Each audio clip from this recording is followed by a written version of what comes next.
Here's a lineup for Winthrop for this game one of this two-game series. Natividad leading off at second. Then it's Hernandez and Kobe Croft, one of the top power hitters in the South, who actually spent the fall semester at Vanderbilt, then came back to join his former head coach Mike McGuire at Winthrop.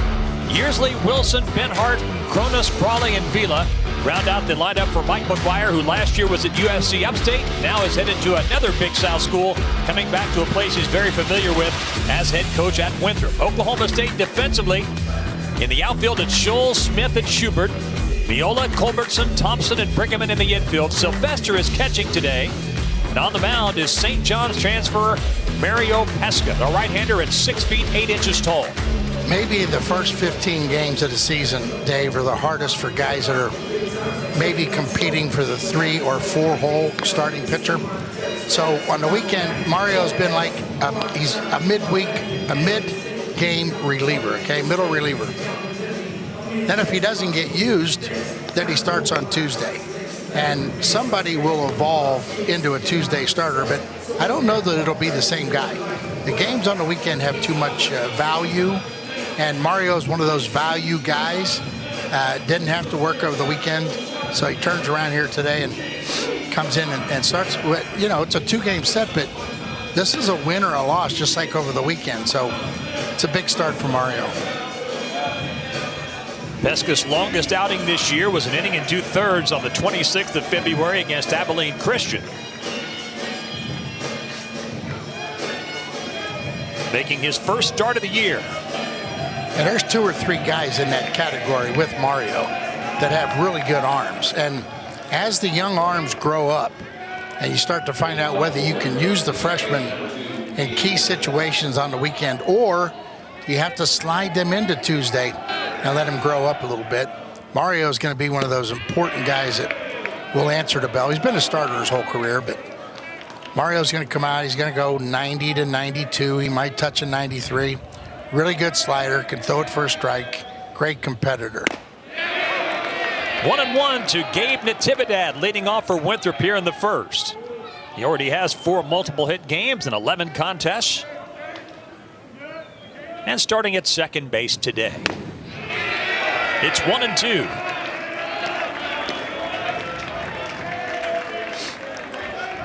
Winthrop coming off a 3-game series sweep of Wagner in Rock Hill, South Carolina over the weekend. Scored 13, 13, and 10 runs. Picking up the 3-game sweep.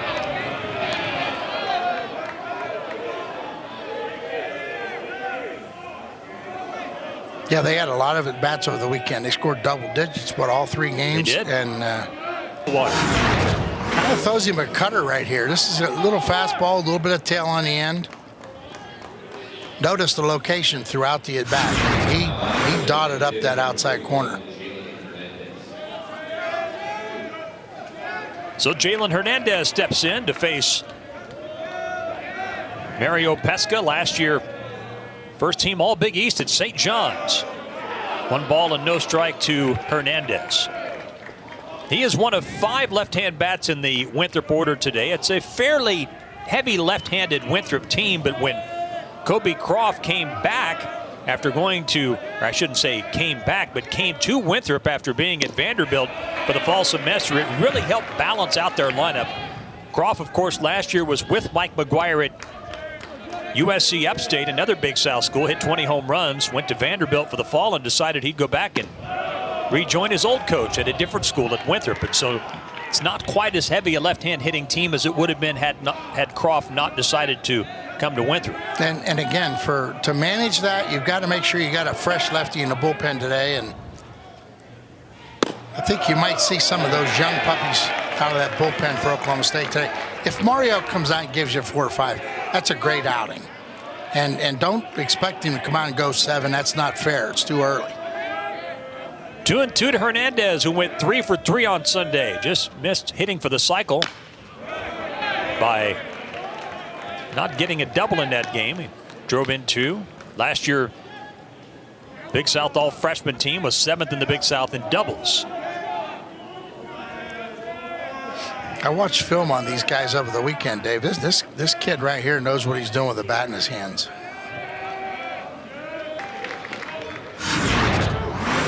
He's a shorter type hitter, but You know, you sit here and you look at the box.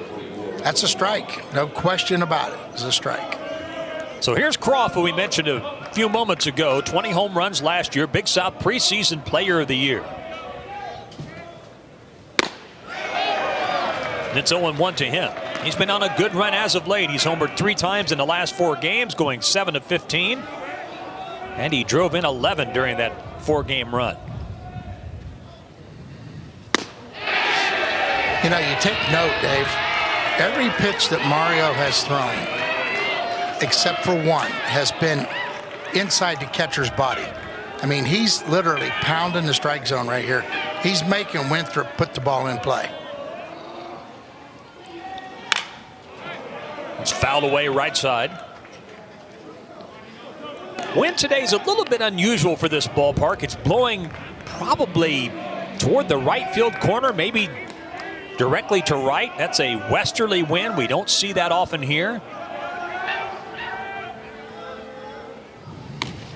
That pitch misses high, 1-2. We had last night in Stillwater, overnight, about 1.5 inches of rain, but this natural grass field here at O'Brate Stadium drains as well as any Major League Baseball stadium, so you would not even know it.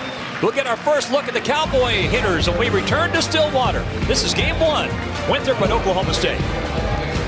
You know, what he has to sell academically and putting together a coaching staff that he thinks will help keep kids there, make kids want to come there, when this is a day and age where guys like are developing players, and then boom, once they do, they transfer on them. He doesn't feel like that's going to be the case. So kind of refreshing to talk to a guy like this.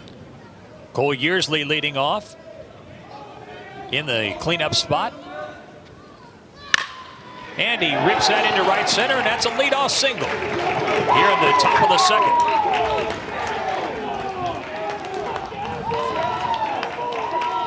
So Pesca struck out the side in the first, and he's greeted by Yearsley's single to start the second. What Mario did in the first inning, just like their guy, they went out and they threw strikes. They got some outs in the strike zone, and anybody that's not playing, you know, the guys down in the 5, 6, 7, 8, 9 hole in the batting order, they understand, you know what, this guy's going to give me a pitch to hit, so they're going to swing the bat early in the count on Mario. Ethan Wilson's tied for the Winthrop team lead with 4 home runs. Looks at ball 1. Hometown native of Rock Hill, South Carolina, which is just south of Charlotte. About 15 minutes from the Charlotte Douglas International Airport. It makes it a very attractive place for players across the country to play because of the ease of access to Rock Hill, South Carolina. Beautiful airport, too. Yeah, via the Charlotte airport. Great airport. And that's why Mike McGuire, as you said, is really recruiting the nation. Has players from all across the country. Gunner takes off from first, a hit and run. It's fouled away right side. Well, Dave, look at his competition right there in South Carolina. You got Clemson, a power. Yeah. South Carolina, a power. Then you go just across the border. You got North Carolina, North Carolina State. There's somewhere in the neighborhood of 20 Division I schools. Wake Forest. I mean, he's not going to sit around and just take the leftovers. He made that pretty clear. Well, you've got Coastal Carolina on the beach, not that far away. Tennessee is not that far away. I mean, everything there is fairly tightly congested as far as prominent baseball programs are concerned. There's a bunch of them. Mike McGuire thinks he can get Winthrop back to its glory years. That's grounded sharply to short, might be 2. Out at second and out at first. And there's 2 out here in the second. That's why I like playing people straight up. First time you see him, you got a guy on the mound that's going to should have hit it. That's why we had a guy sitting there waiting for it.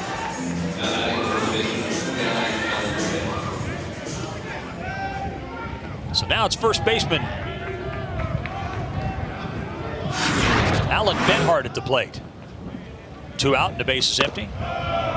You know, and we were talking to Mike McGuire about, you know, trying to get this program going again, and he said the alumni support, the former players, really pushed him to take the job and gave him a lot of hope that with the support of those alumni, the resources they can bring financially and in other areas, this Winthrop program could thrive in the Big South. And it sounds like he really has a soft spot,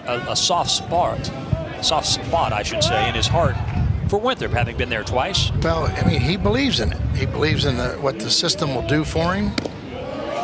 The administration, what they'll do for him. I mean, they got a nice little facility. I mean, their ballpark looks like Alley P. You know, it holds about 1,500. Nice little setting. That's up the middle and into center field for a 2-out single. So Benhart reaches. He's at first with 2 away. You know, and Rock Hill is sink on that fastball. Guy dribbles it up the middle. No harm, no foul, no big deal. Get back on the bump. You don't worry about base hits like that. Now, like you said earlier, we got 1.5 inches of rain last night. That ball almost came off the infield dirt like it was hard. Nate Cronus steps in, making his 9th start at catcher. You know, Rock Hill, South Carolina is, having spent time in the Big South at Radford, a really nice small city. Again, access to Charlotte. Winthrop, if you look at its history, the last 25 years has had some big time success. And they really came onto the map roughly 25 years ago when Greg Marshall, who went on to be very successful at Wichita State, became the head basketball coach at Winthrop. And Tom, their university president was really a visionary, Dr. Anthony DeGiorgio, who I had a chance to interview a couple of times, and he really understood what athletics could do for Winthrop. And so he gave Greg Marshall the opportunity to take that program and run with it. And of course, Greg Marshall, one of the great coaches of his time in college basketball, and you just have to look at Wichita State to see it. And as a result, the athletic department and the entire university, I think you could say, at Winthrop really took off. It was Dr. DeGiorgio who had that vision and made it come to life. He loved athletics and saw the value of it. And that university, I think, has benefited from that ever since. And I go way, way back, and I remember my senior year at Miami, we played Winthrop. A lot of guys didn't even know where they were at, where they were from. And that's a tough bounce from Iola and an infield single for Cronus, and it'll be first and second with 2 out.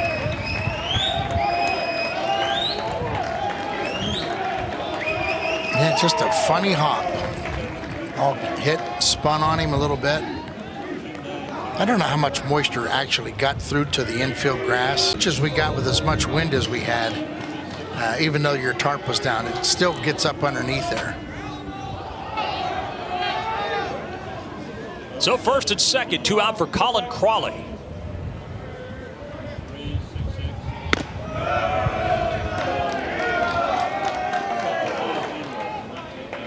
One to 0 to Crawley.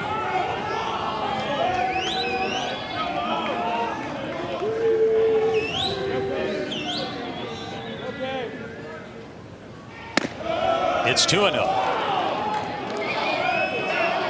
And I think Mario's throwing both breaking balls, curve and slider. And that looked like an attempt to go backdoor on a slider. Really hard pitch to throw. Pesca's 2-0 pitch to Crawley is in there. It's 2-1. That's what you got to avoid, Dave. You got to avoid the 2-0 count. If you've got to throw your fastball 2-0, you're going to get beat up in college.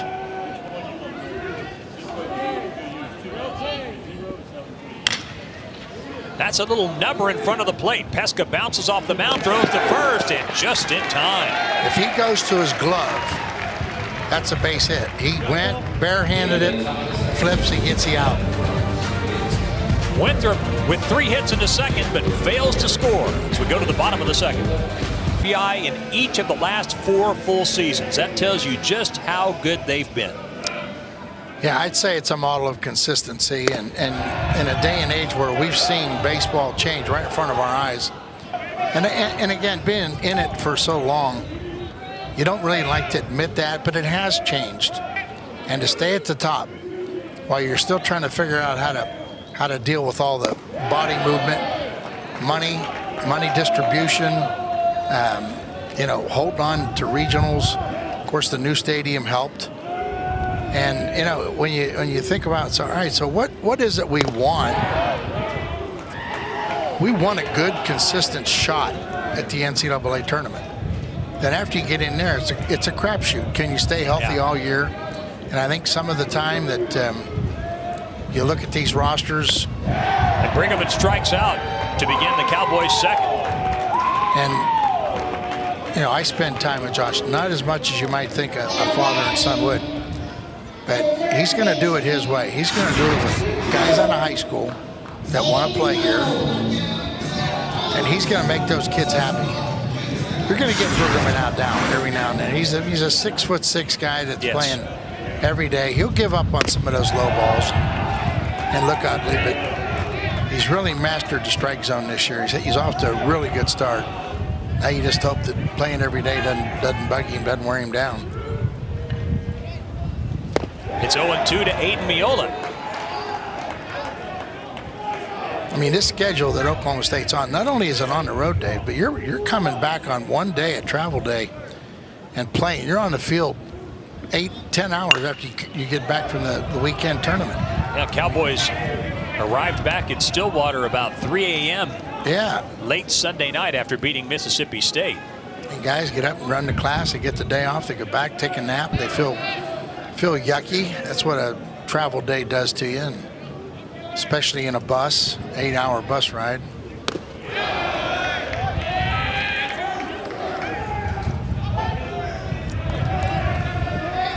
One out here in the second. 1 ball, 2 strikes to Aiden Miola.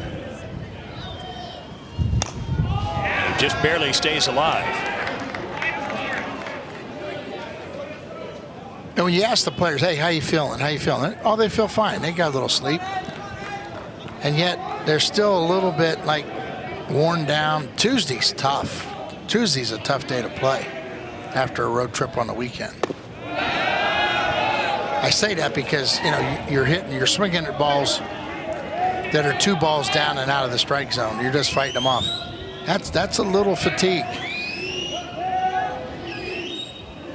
Out of here, I mean, right through the wind.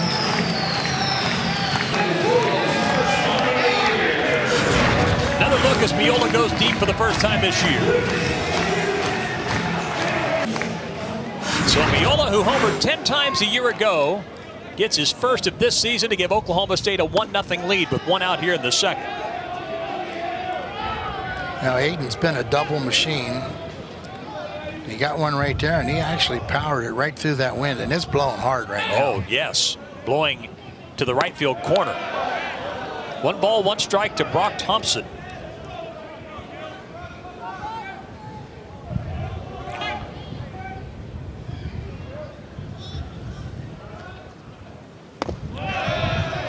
You listen to Josh talk about the freshmen, Scholl, Thompson. These are the guys that will carry over into next year that you'll build around. The guys that return for their sophomore year.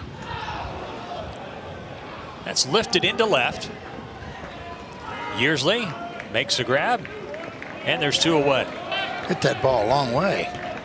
Now batting, the catcher, number 18. You know, you try to pick spots where you can play your extra infielder, and I think with an injury to Ortiz, to be able to play him over at second and play Culberson at short. Right now you might be thinking, yeah, it'd be nice to have Ortiz. I know I thought that all weekend in that tournament they were in. But if you're going to get hurt early. Let your bench guys get some at-bats. This guy's a valuable backup player right now. Of course, this is Sylvester, but Culberson and Bo catching the first game. Doty caught the whole weekend. So your bench guys get a chance to make their own statement here on Tuesday. Sylvester pops that up right side. The wind is pushing it toward the stands, and it hits the net, comes back into the field to play. It's foul, 0-2. We forgot to give them a heads up on that. Oh, I did, They had no shot in that corner right there. I actually talked to Mike McGuire about the Bermuda Triangle of wind on the right side of O'Brate Stadium. So, yes, I did the Chamber of Commerce work about, number 1, the wind, and number 2, the brick backstop behind the batter's box here at O'Brate Stadium. Sylvester is out at first, and that ends Oklahoma State's second. But the first home run of the year